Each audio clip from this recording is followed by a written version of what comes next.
आइए जानते हैं आज की कुछ अंतर्राष्ट्रीय खबरों को। पहले एक नजर आज की हेडलाइंस पर। अपनी टीम के साथ सीएम योगी आदित्यनाथ ने देखी द केरला स्टोरी। पूरे पाकिस्तान को बताऊंगा आपने मुझे किडनैप किया। ऐसे के फैसले के बाद भी केजरीवाल सरकार और अधिकारियों के बीच ठनी। पटना बाबा बागेश्वर धाम के कार्यक्रम को लेकर अलर्ट। अतीक और अशरफ की बीवियों के बीच विवाद। अमेरिका मैक्सिको के बॉर्डर पर लोगों की भारी भीड़। भयंकर कर्ज में डूबा है अमेरिका, डिफॉल्टर होने का खतरा। राघव चड्ढा परिणीति चोपड़ा की सगाई आज। जेनिफर मिस्त्री की कॉल रिकॉर्डिंग वायरल। और सूर्य कुमार यादव की आंधी से राशिद खान का गर्जना, गुजरात टाइटंस की हार में भी जीत। उत्तर प्रदेश के मुख्यमंत्री योगी आदित्यनाथ शुक्रवार 12 मई को अपने मंत्रियों के साथ लखनऊ के लोक भवन में द केरल स्टोरी फिल्म देखी। बता दें कि केरल स्टोरी पर पिछले दिनों काफी विवाद हुआ था। इस दौरान सीएम योगी के साथ यूपी के डिप्टी सीएम केशव प्रसाद मौर्य और भाजपा प्रदेश अध्यक्ष भूपेंद्र चौधरी समेत अन्य नेता मौजूद रहे। गौरतलब है कि इससे पहले सीएम योगी ने द केरल स्टोरी के स्टार कास्ट और डायरेक्टर से भी मुलाकात की।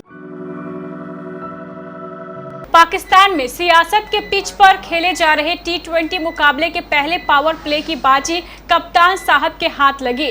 कप्तान साहब यानी पाकिस्तान के पूर्व वजीर ए आजम इमरान खान। इमरान को बेशक 2 दिन पहले भ्रष्टाचार के आरोप में सरकारी एजेंसी NAB ने गिरफ्तार कर लिया हो, लेकिन इसके बाद बैक टू बैक 2 दिन इमरान के लिए राहत भरे रहे। पहले पाकिस्तान के सुप्रीम कोर्ट ने इमरान खान की गिरफ्तारी को नाजायज करार दिया और फिर शुक्रवार को हाई कोर्ट ने भी सुप्रीम कोर्ट की लाइन पर चलते हुए न सिर्फ उनकी गिरफ्तारी को गलत बताया, बल्कि उन्हें सभी मामलों में 2 हफ्ते के लिए जमानत दे दी। सुप्रीम कोर्ट के फैसले के बाद ट्रांसफर पोस्टिंग का अधिकार दिल्ली सरकार को मिलने के बावजूद सर्विसेज विभाग के सचिव को हटाने को लेकर विवाद हो गया है। दिल्ली सरकार के सर्विस विभाग के मंत्री सौरभ भारद्वाज के दफ्तर से एक अहम बयान सामने आया है। इस बयान में कहा गया है कि मंत्री सौरभ भारद्वाज के आदेशों का पालन करने के बजाय सर्विसेज विभाग के सचिव आशीष मोरे ने चुपचाप सचिवालय छोड़ दिया और अपना फोन भी बंद कर लिया। दरअसल सुप्रीम कोर्ट की संवैधानिक पीठ के फैसले के बाद सीएम अरविंद केजरीवाल ने दिल्ली में प्रशासनिक फेरबदल की घोषणा की है। मुख्यमंत्री अरविंद केजरीवाल ने 11 मई को प्रमुख योजनाओं को तेजी से पूरा करने के लिए सक्षम और ईमानदार अधिकारियों की नियुक्ति की आवश्यकता पर बल दिया। साथ ही उन अधिकारियों को हटाने की बात कही जो योजनाओं की प्रगति को बाधित कर रहे हैं। बाबा बागेश्वर यानी पंडित धीरेन्द्र शास्त्री आज पटना पहुंचे। बाबा बागेश्वर के बिहार दौरे को लेकर सारी तैयारियां पूरी हो चुकी है। इस बीच पंडित धीरेन्द्र शास्त्री के दौरे से जुड़ी एक बड़ी खबर सामने आई है। दरअसल पटना जिला प्रशासन ने बाबा बागेश्वर के कार्यक्रम के दौरान आतंकी हमले को लेकर अलर्ट जारी किया है। पटना जिला नियंत्रण कक्ष की तरफ से जो लेटर जारी किया गया है, उसमें आशंका जताई गई है कि बाबा बागेश्वर के कार्यक्रम के दौरान आतंकी संगठन IED ब्लास्ट कर सकते हैं। कार्यक्रम में उमड़ने वाली भीड़ को देखते हुए सुरक्षा का इंतजाम करने का निर्देश जिला नियंत्रण कक्ष की तरफ से जारी किया गया है। माफिया अतीक अहमद और उसके भाई अशरफ की हत्या के बाद उनकी पत्नियों में विवाद छिड़ गया है। सूत्रों के मुताबिक अरबों के साम्राज्य पर काबिज होने के लिए देवरानी और जेठानी आमने सामने आ गई हैं। अशरफ की पत्नी जैनब ने अपनी जेठानी शाइस्ता परवीन के खिलाफ मोर्चा खोल दिया है। अतीक और अशरफ के जेल जाने के बाद से ही देवरानी जेठानी में तल्खियां बढ़ने लगी थी। अशरफ की पत्नी अतीक का घर छोड़कर अपने मायके में रहने लगी थी।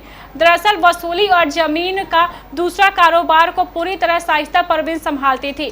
सारे पैसे उसी के पास आते थे, कतई पसंद नहीं थी, जिसके बाद देवरानी और जेठानी में विवाद शुरू हो गया है।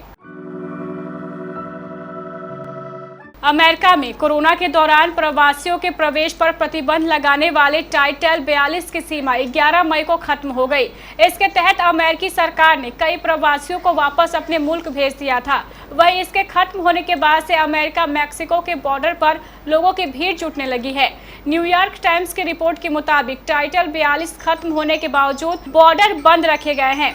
इमिग्रेशन सेंटरों पर प्रवासियों की भीड़ जुट गई है। कई प्रवासी रियो ग्रेडे नदी को पार करने की मशक्कत में जुटे हैं।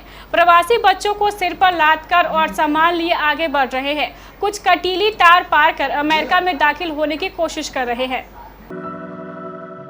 अमेरिका की वित्त मंत्री जेनेट येलेन ने कहा है कि यूएस सरकार के 31.46 ट्रिलियन डॉलर का कर्ज चुकाने में डिफॉल्ट करने से दुनिया भर में आर्थिक संकट पैदा हो सकता है।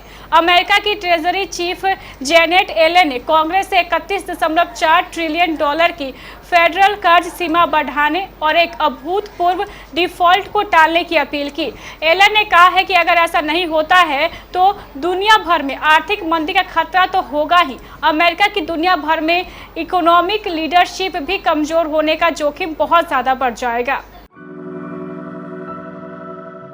आम आदमी पार्टी के नेता सांसद राघव चड्ढा और बॉलीवुड एक्ट्रेस परिणीति चोपड़ा आज यानी शनिवार को दिल्ली में सगाई करने जा रहे हैं। यह कार्यक्रम दिल्ली के कपूरथला हाउस में आयोजित होने जा रहा है। दिल्ली में बॉलीवुड थीम पर रखी गई इस पार्टी में राघव चड्ढा डिजाइनर पवन सचदेवा की डिजाइन की गई अचकन पहनेंगे, वहीं परिणीति चोपड़ा बॉलीवुड स्टार्स के डिजाइनर मनीष मल्होत्रा की डिजाइनर ड्रेस में दिखेंगी। इस पार्टी में पंजाब और दिल्ली के आम आदमी पार्टी के सीनियर नेता दिखेंगे। वहीं बॉलीवुड के कई सेलिब्रिटीज समेत परिणीति की कजन प्रियंका चोपड़ा के भी पार्टी में पहुंचने की संभावना है। तारक मेहता का उल्टा चश्मा की एक्ट्रेस जेनिफर मिस्त्री बंसीवाला ने मार्च में शो छोड़ दिया था। उन्होंने शो मेकर्स पर यौन शोषण का आरोप लगाया है, जिससे शो और उससे जुड़े तमाम लोग विवादों से घिर गए हैं। एक्ट्रेस ने बताया है कि उनका काफी वक्त से शोषण हो रहा था, पर वे चुपचाप इसलिए थी क्योंकि वे वक्त के साथ चीजें ठीक होने की उम्मीद कर रही थी।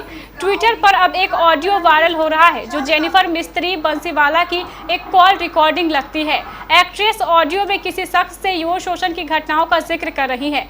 वे कह रही हैं, मैंने 15 साल की घटनाओं को लिखा। जब उन्होंने पढ़ा यह यौन शोषण का स्पष्ट मामला है। आपकी प्रोड्यूसर अपने कमरे में आने के लिए कहते हैं। 7 मार्च 2019 को हम सिंगापुर में थे। सोचा होगा कि मॉडल लड़की है, पारसी लड़की है, आ जाएगी।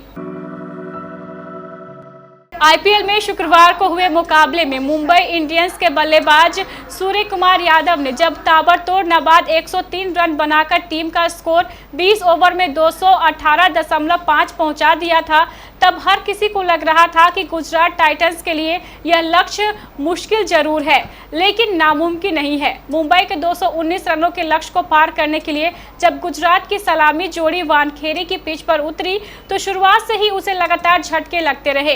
रिद्धिमान साहा, हार्दिक पांड्या और शुभमन गिल जैसे बल्लेबाज 4 ओवर के अंदर ही सिंगल डिजिट के निजी स्कोर पर पवेलियन लौट चुके थे।